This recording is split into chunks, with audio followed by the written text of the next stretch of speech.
which is the space of the unknown, we discover a world which may be a new world, but which also may be a world that we just ignored, that we already knew.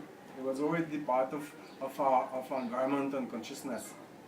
And for us, for example, when we began to explore the world of what people call slums or favelas and what we essentially sort of understand as homegrown settlements, and we have an argument and a way of looking at these places, we discovered that these are not necessarily the edges or the frontiers of urban spaces or cities, but they actually have their own urban logic.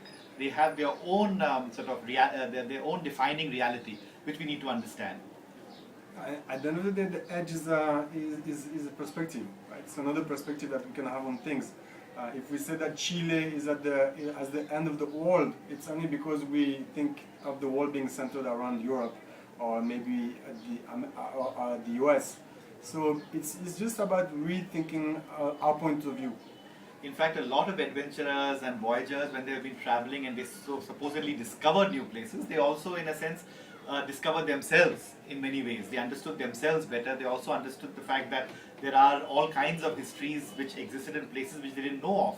Similarly, for us, in many ways, when we understand neighborhoods which people don't normally go to or they see as being marginal, we actually find that they are extremely interesting, fun places. They are places which have a lot of richness which we feel need to be understood and tapped.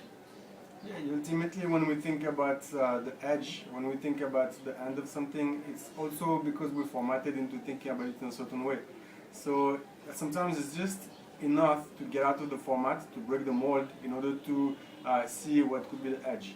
So, for example, if we turn this camera upon, the place where we are now, here we see another reality, another world, which is the one we're trying to describe in much more clear ways.